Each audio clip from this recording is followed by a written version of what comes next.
Enyaq was Skoda's very first EV, and in this updated form continues to use its Volkswagen Group EV technology to good effect, while still managing to incorporate a very Skoda look and feel. This facelift brings a sharper look, which continues to clothe one of the most spacious cabins in the segment. And in terms of drive range and equipment, both SUV and coupe versions of this car will look attractive in the showroom for those who get the right price or lease deal. To expect engaging driving dynamics from a car of this kind is clearly over-optimistic. Realistically, no Enyaq weighs in at under 2 tonnes. To hope for journeying and refinement is a bit more realistic, aided by its now sleek bodywork. The improved Enyaq serves up plenty of that.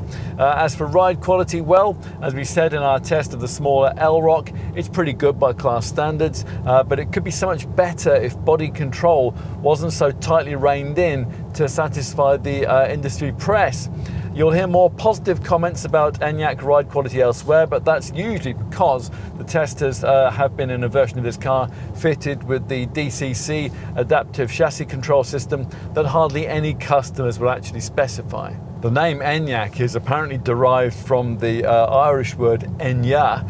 That means source of life. Now the source in this case is the same two-way choice of 63 and 82 kilowatt-hour battery packs, which power the mainstream versions of all the other mid-sized VW Group EV crossovers using this conglomerate's bespoke MEB electrified platform. These are also pretty much the same as the packs that are used in the earlier versions of this model, as are the electric motors that they power. The smaller 63 kilowatt-hour battery pack, which can't be had on the coupe version of this car, features in the base 60 model, allied to a 204 PS motor, which takes you to 62 in 7.8 seconds, or if you're more restrained, offers up a range of 268 miles. Here we're trying a mid-level 85 model with the larger 82 kilowatt-hour battery pack, which works with a 286 PS motor, and that combination delivers a sprint time of 6.5 seconds and a range figure of up to 359 miles. Further up the lineup lie the 82 kilowatt-hour all-wheel drive dual motor variants, the 85X model with 334 miles of range, and the top VRS model, which offers 304 PS, 0 to 62 in 5.2 seconds, and 347 miles of range. Since your budget probably will restrict you to a single motor model, that's what we've opted to try here. In case you're not familiar with VW Group engineering in an EV of this size, it's really worth pointing out that unlike quite a few of its rivals, the motor in question sits on the rear axle rather than on the front one, which prior to this Enyaq's introduction was a format that we hadn't seen in any Skoda since the 70s. Here it allows for a turning circle, which at just 9.3 meters is so impressive that you might actually wonder whether this car has four-wheel steering. It doesn't. Now, he said at the beginning of this film that this was more than just an Enyaq update and really nothing less than a model line relaunch. That's something reflected by the quite different front-end look of this improved Enyaq, which, as before, has a sleeker SUV coupe variant that sells alongside the standard hatch version, which is, of course, our focus here today. It's all based around the Czech brand's recently adopted modern, solid design language, and as part of that, Skoda has grafted on the tech deck face we first saw with the company's Vision 7S concept car back in 2022. Enough though with the outside, let's get into the cabin. There are far fewer changes in a cabin that's now shared with the brand's smaller L-Rock EV, although Skoda still reckons the updates it represents over the original Enyaq's interior to be significant. Claimed justification for the now higher pricing is provided by extra standard kit across the lineup, like extra media features for this big 13-inch central screen, and heating for the redesigned steering wheel, which still looks a bit strange in the two-spoke format that is fitted to most models. There are more sustainable materials used across the cabin too, the extent of which depend on your choice between various available extra cost trimming packages, which do quite a lot actually to lift the rather dour ambience of this car in its standard loft spec. Let's get on to screens. The 5-inch digital cockpit instrument display is quickly covered with a central speed and battery readout, which can be shifted left or right to make space for nav instructions or for drive assist info.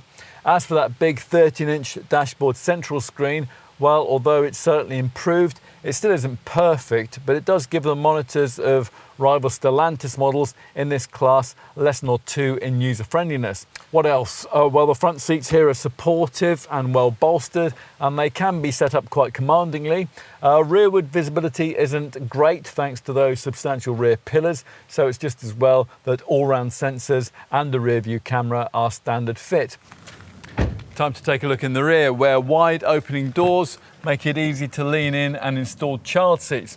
Now, will this Enyaq's 170mm length advantage over its Elrock showroom stablemate pay off back here?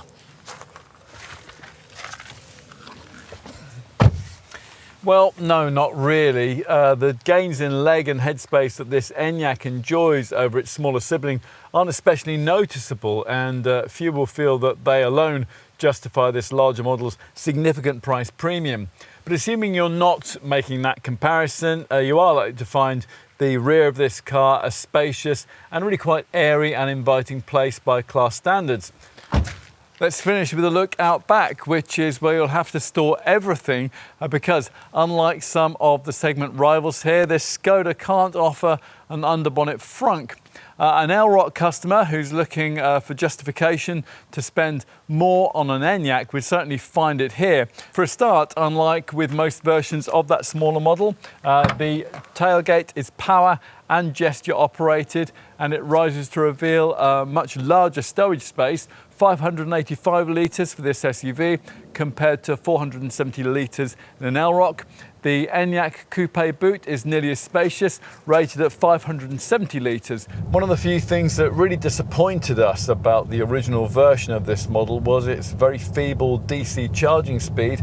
Initial base Enyaq models could only charge at 50 kilowatts unless you upgraded them, and the maximum available DC charging speed further up the lineup at extra cost was a modest 125 kilowatts. We weren't the only commentators to criticise this, and Skoda did move to enhance things soon after, but not enough it seems. The 85 model we're trying today, DC maxes out at just 135 kilowatts, one of the segment's lower figures. The smaller battery 60 version strangely is better at 165 kilowatts. The dual motor 85X manages 175 kilowatts, and the top VRS can DC charge at up to 185 kilowatts. Is all this good enough? Well, plenty of other models in this sector, notably from VW Group and Stellantis brands, really can't much better the Enyaq in this area. But in a class where Tesla's Model 3 has long DC charged at up to 250 kilowatts, and an MG IM6 now DC charges at up to 396 kilowatts, you have to say that Skoda has a long way to go here. The charging speed figures we just gave you reflect in the quoted DC 0 to 80% charge times, 24 minutes for the 63 kilowatt hour model, 28 minutes for this 82 kilowatt hour variant, and 26 minutes for the 85X and the VRS. If all you mostly do is charge at home, then you might not be all that bothered about DC charging stats. Using a typical 7.2 kilowatt wall box, the base 63 kilowatt hour model needs around 9 hours for a full charge. That reduces to 6 hours 30 minutes if you can use an 11 kilowatt three-phase supply. This 82 kilowatt hour model and the top two dual motor variants need quite a lot longer, 12 hours from a 7.2 kilowatt wall box, or 8 hours 15 minutes from an 11 kilowatt supply.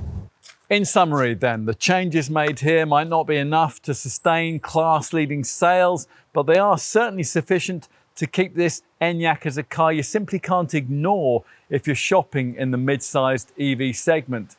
Of all the VW Group engineered EVs in this class, it's probably still the one that family folk should turn to first, and that continues to make it a very important player indeed.